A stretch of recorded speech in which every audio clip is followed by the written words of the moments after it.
Pause screen recorder. 44% progress bar. 128.260 available. Selected 4416 record button 0005. Home button. नमस्ते recording club. मैं RC Sandeep हाजिर हूँ आज the story of recording club part 211 लेकर के। और आज है 17 अप्रैल सोमवार 2023। कोशिश कर रहा हूँ कि जितने भी काम पेंडिंग हैं उन सबको धीरे धीरे पूरा करूं और लगातार पहले की तरह अपनी उपस्थिति हर तरीके से देने की कोशिश कर रहा हूं। और ये बात सही है कि मेरी भागीदारी और आपकी प्रतिक्रियाएं दोनों में ही बहुत ज़्यादा कमी आ गई है, लेकिन मैंने अपना काम शुरू कर दिया है तो उम्मीद करता हूँ आप लोग भी अपना काम पुनः प्रारंभ करेंगे। और जो लोग कर रहे हैं, यानी ऑलरेडी जो लोग रिकॉर्डिंग क्लब पर अपनी पैनी निगाह बनाए हुए हैं, उनका बहुत बहुत आभार, बहुत बहुत धन्यवाद। लेकिन जिन लोगों ने शायद वक्त के साथ कुछ दूरी बना ली है, वो भी वापस साथ आएंगे और अपने बहुमूल्य विचारों से हम सबको लाभान्वित करेंगे और कहीं ना कहीं रिकॉर्डिंग क्लब को आगे बढ़ाने में अपना योगदान देंगे, ऐसी उम्मीद करता हूँ। बाकी अब आप सबके हाथ में है कि हमारा हर प्रोजेक्ट, हर काम कितना आगे बढ़े, कितना हम सफल हों। तो बात चल रही है साथियों देवास कन्वेंशन यानी मध्य प्रदेश कन्वेंशन यानी तीसरे कन्वेंशन की। और पिछली बार मैंने आप सबको बताया था कि बहुत ही इंटरेस्टिंग घटना होते होते रह गई, और वो घटना शायद हमारी ज़िंदगी भी समाप्त कर सकती थी। उस घटना ने हमें बहुत ज़्यादा सुनने पर मजबूर कर दिया, हमें बहुत ज़्यादा डांट भी पड़ी। और कहीं ना कहीं अंत भला तो सब भला। पूरी कहानी शुरू होती है साथियों रेलवे स्टेशन पर। अब ट्रेन का सफ़र तो आप सबने ही किया ही होगा, ज़्यादातर ने ज़रूर किया होगा। और जब हम प्लेटफॉर्म पर जाते हैं तो वहाँ पर निशान बने होते हैं कि भाई S1 कहाँ आएगा, B1 कहाँ आएगा, और जनरल कहाँ, विकलांग डब्बा कहाँ, इस तरह के कुछ कुछ निशान बने होते हैं वहाँ पर। और उसकी मदद से अगर आप किसी से हेल्प लेते हैं या किसी से पूछते हैं, या अगर आपके साथ कोई हो, तो वो देख करके ये अंदाज़ा लगा लेते हैं कि हाँ भाई ट्रेन यहाँ आकर के रुकेगी। 27 सितंबर 2018 हम लोगों को अजमेर से चलना था देवास के लिए। रिजर्वेशन हो चुका था और उसी ट्रेन में जयपुर से आदरणीय सूर्य प्रकाश शर्मा सर, शरद भाई और प्रतीक भाई, ये तीनों आ रहे थे। और मुझको और अर्पण जी को अजमेर से उनके साथ होना था। हम सबका रिजर्वेशन एक साथ पहले से हो चुका था। डब्बा कौन सा था मुझे बिल्कुल याद नहीं है, लेकिन स्लीपर कोच था, ये 100% मुझे याद है।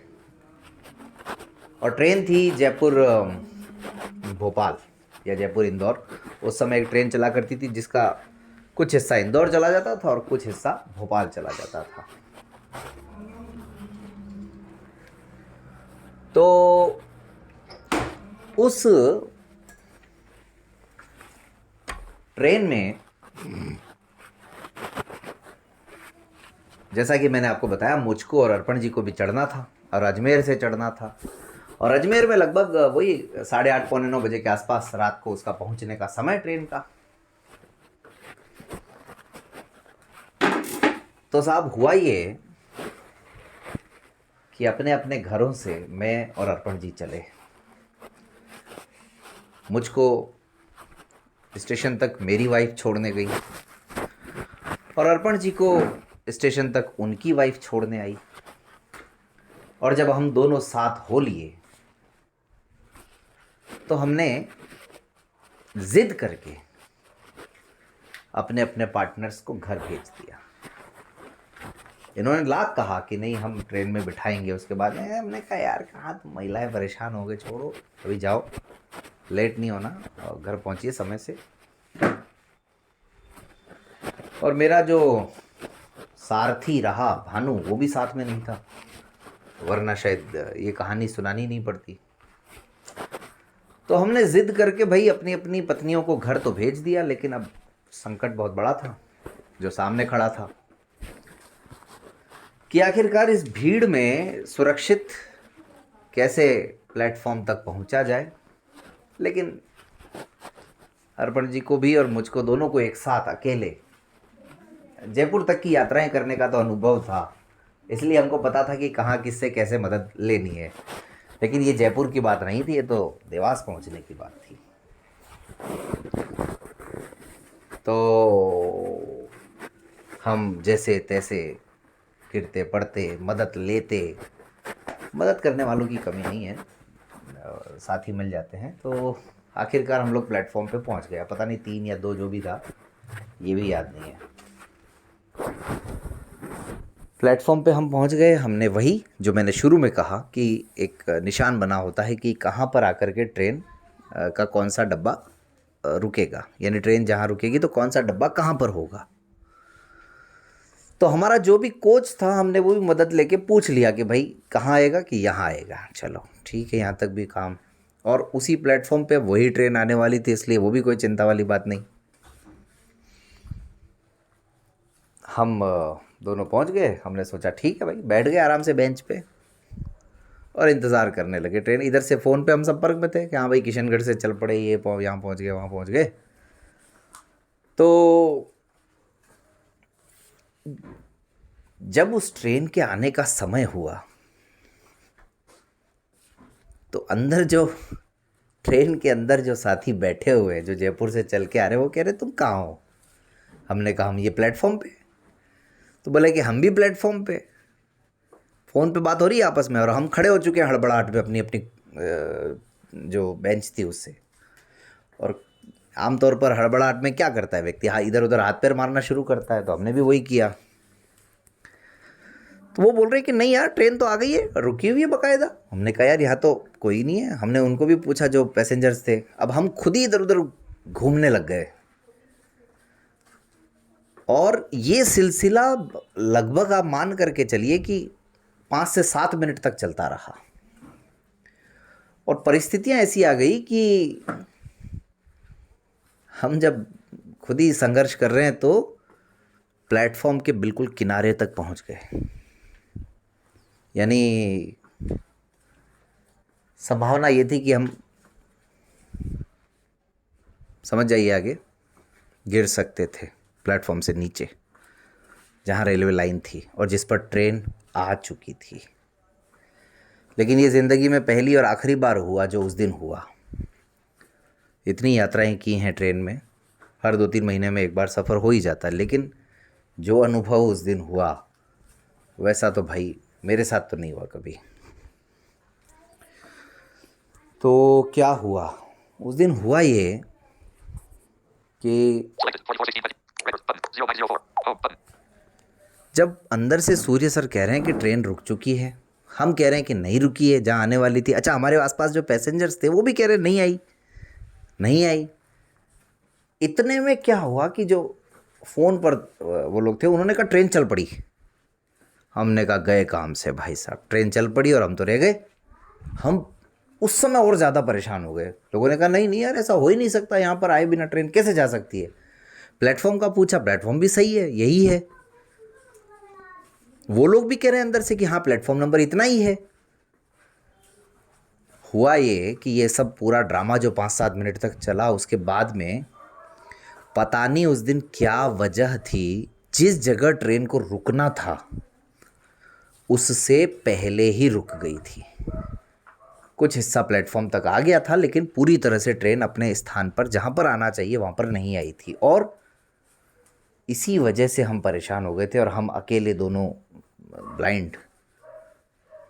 अगर उस दिन गिर गए होते नीचे तो बहुत मुमकिन है कि स्लो स्पीड में ही सही, जिस ट्रेन से हमको जाना था देवास मध्य प्रदेश, वही ट्रेन हमको